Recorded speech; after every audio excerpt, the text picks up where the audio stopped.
Good morning, beautiful souls, or good afternoon, wherever you are in the world. I hope everybody's having an amazing day. Today's topic is about what beliefs are holding you back. And I'm talking about beliefs from your past and conditionings. As I embark on my mindfulness practitioner in a new life that I'm pursuing, I thought I'd just come on here and might as well start somewhere. Go big or go home. So let's put it out there to my 4 subscribers. Hopefully I'll get a few more in here. But there's so many things that we don't realize that we're carrying with us.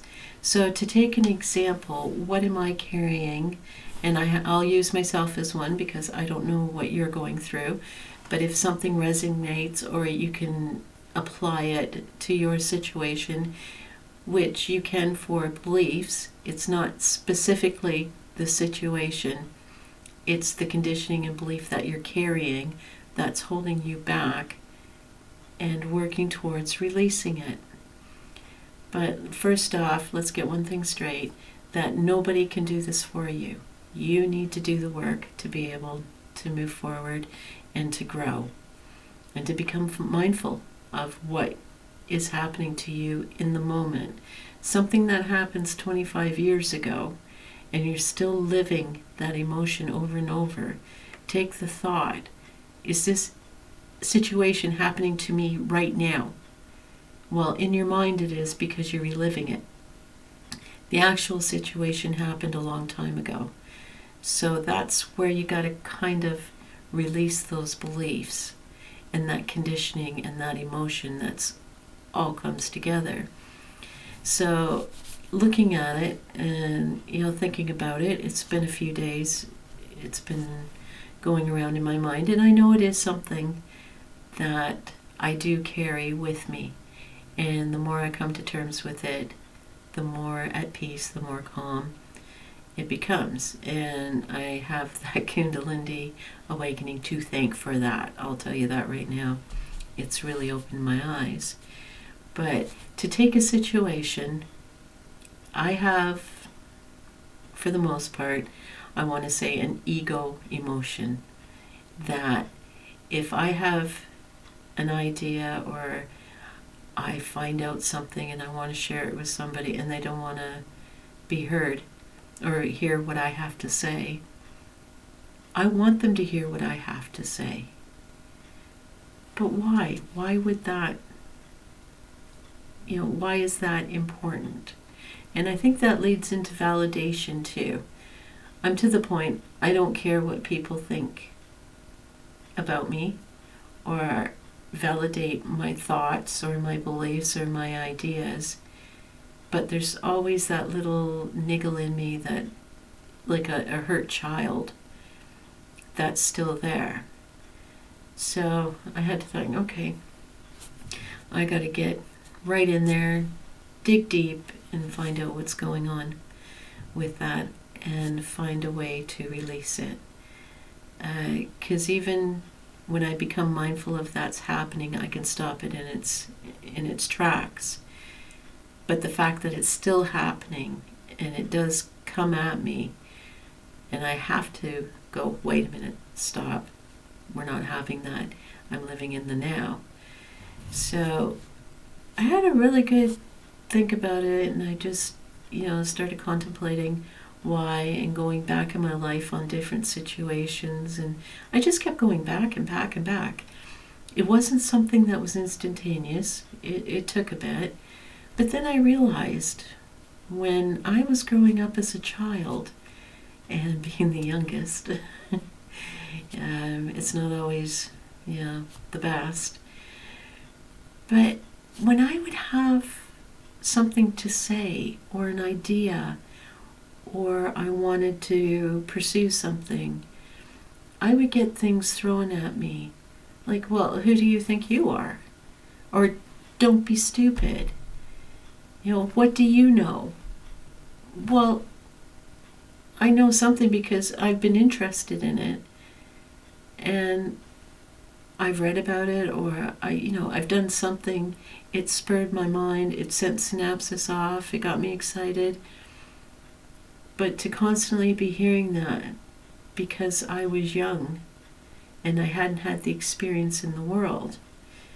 Now, if, they said to me growing up, if my parent had said, "Oh, really? Is that what you want to do?"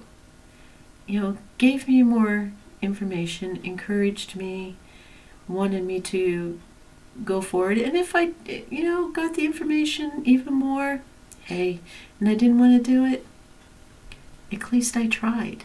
At least I had the encouragement. And to constantly be told, don't be stupid.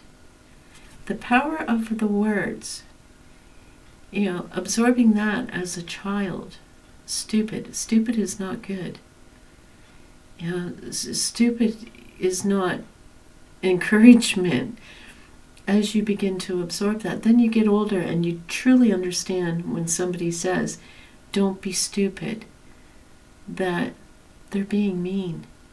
That is not a happy connotation or a loving connotation to anybody. So taking that forward into my adult life, every time I'd come across those situations and I would have an idea, or I'd, want to look at doing something, oh, don't be stupid, or what do you know? Well, I don't know much because I'm stupid. Things like that.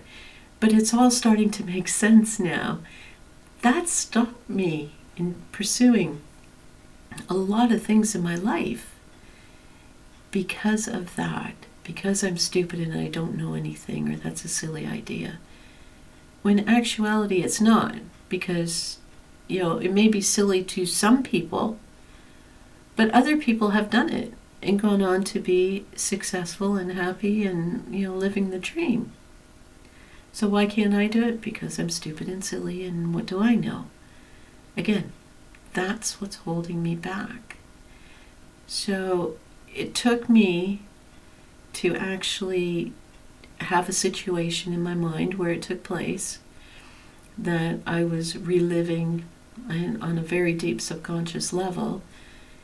I was playing it out in my mind, seeing myself as a child interacting with this parent. So I've mentioned this in my videos before. So what I did is, again, practice what I was preaching, is I stepped outside myself.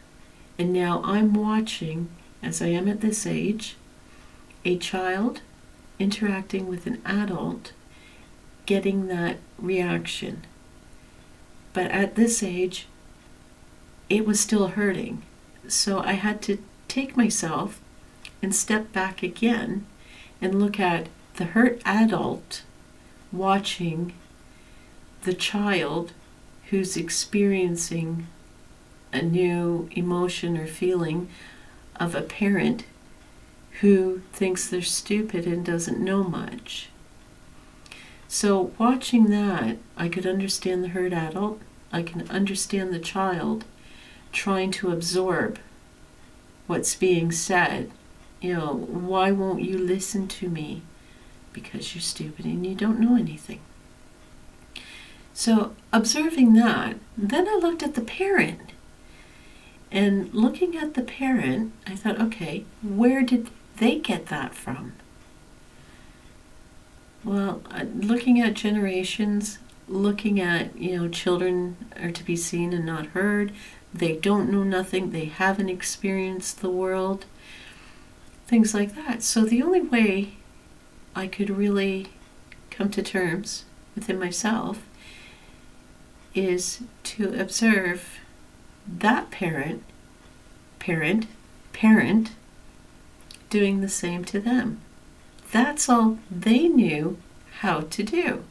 So they were just passing on what they were brought up or conditioned to be onto their children. So now I could observe that situation won't change. It happened. Those emotions are real. But then when I observed myself at this age watching, I was not as hurt as I was when I first visualized the situation as an adult, because now the realization is starting to come in that they were basically repeating what they had done to them. So that, I wish I could find the words to describe almost the relief of it. That, wait a minute, I'm not stupid. Wait a minute, I do know something. Because children, they're amazing little sponges, amazing little beings. Their mind isn't cluttered with a load of crap yet from society. They're free thinking, and the sky's the limit to them. So let them. We're squashing them. And that's what happened to that parent by their parent. So that's all they knew. So look at them when they were children going through the same thing. And that's how I came to terms with that. That has been the biggest block in my life. That, believing I was not important, or I was stupid, or I didn't know anything. And it really killed my confidence within me to be able to succeed and go forward and do things and put myself out there into the world and say, just because you don't see the value of it, that's okay. I see a value of it, and it's something I enjoy and something I want to pursue. Oh, that's not popular, that's, you won't make any money off that, or you won't do that. Maybe it's not always about the money. Maybe it's about the satisfaction or that accomplishment that I've possibly helped something, I've possibly done something that isn't society driven, things like that. It has brought on a whole new lease on life. So, on that note, beautiful people, I hope you have an amazing day, and I really do hope something has resonated with you or touched a nerve, or you attempt to practice this or try it yourself. If you have any questions or you just want more information on it, leave a comment. You can email me. I will get back to you and I will try to help. Okay. Have an absolutely amazing day. Bye-bye.